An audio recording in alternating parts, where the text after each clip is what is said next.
काय मग मस्त अशी तूप लावलेली तिळपोळी बनवली की नाही अजून? तर बघा मस्त अशा मऊ लुसलुशीत अशा ह्या तिळपोळ्या कडक न होता अगदी टंब फुगलेल्या तयार होतात. एकदम साधी आणि सोपी पद्धत आहे, कोणीही बनवू शकेल. जशा पुरणाच्या पोळ्या होतात तशाच अगदी मऊ ह्या पोळ्या तयार होतात. चला तर मग नमस्कार, मी दुर्गाज रेसिपीमध्ये तुमच्या सर्वांचे स्वागत करते आणि वेळ वाया न घालवता पुढच्या रेसिपीला सुरुवात करते. इथे मी 1 वाटी गावरान तीळ घेतलेले आहेत आणि ते व्यवस्थित असे स्वच्छ साफ करून घेतलेत आणि मस्त असे तडतडेपर्यंत लालसर होईपर्यंत भाजून घेतलेत. त्याच पद्धतीने शेंगदाणे पण 1 वाटी घेतलेले आहेत आणि ते सुद्धा व्यवस्थित भाजून घेतलेले आहेत. आता एका ताटामध्ये काढून घ्यायचे आहेत आणि याची जी वरची साल असतात ती काढून घ्यायची आणि पाकडून घ्यायची आहेत. मिक्सरचं भांडं घेतलं आहे, सर्व शेंगदाणे आणि तीळ यामध्ये घालून घ्यायचे आहेत.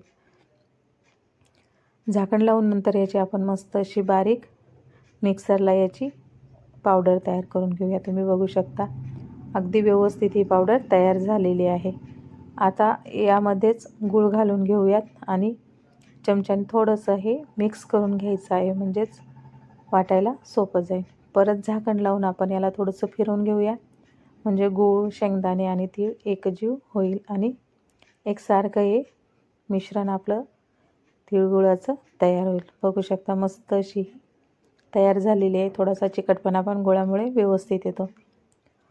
मी इथे गव्हाचं पीठ घेतलेलं आहे, थोडंसं मीठ यामध्ये घालून घेतलं आहे आणि थोडं पाणी घालून व्यवस्थित अशी कणिक मळून घेतलेली आहे. तेलाचा हात लावायचा किंवा पिठाचा हात लावून थोडीशी पोळपाटावर अगदी मऊ करून घ्यायची आणि याची गोल अशी खोलगट भाग करून यामध्ये जे आपण तीळ, शेंगदाणे, गूळ याचं जे मिश्रण, तिळाची कोंद तयार केलेली आहे ती भरून घ्यायची आहे आणि व्यवस्थित याचं तोंड जे आहे हे पोटलीसारखं करून बांधून घ्यायचं आहे. आता छान असं हाताने लाटी तयार करून घ्यायची आहे आणि मस्त अशी पातळ चपाती लाटून घ्यायची आहे. तर बघा मस्त अशी फुगलेली आहे, अजिबात फुटत नाहीत किंवा बघा मस्त तयार झालेली आहे. तुम्ही जर माझ्या चॅनलवर नवीन असाल तर माझ्या चॅनलला लाईक करा, शेअर करा आणि अशाच नवीन व्हिडिओ बघण्यासाठी माझ्या चॅनलला सबस्क्राईब करा. व्हिडिओ आवडला असेल तर लाईक, शेअर, सबस्क्राईब नक्की करा. चला तर मग भेटूया पुढच्या रेसिपीमध्ये. नमस्कार. मकर संक्रांतीच्या तुम्हाला व तुमच्या परिवाराला खूप खूप शुभेच्छा. तिळगुळ घ्या, गोड गोड बोला. भेटूया पुढच्या रेसिपीमध्ये. नमस्कार.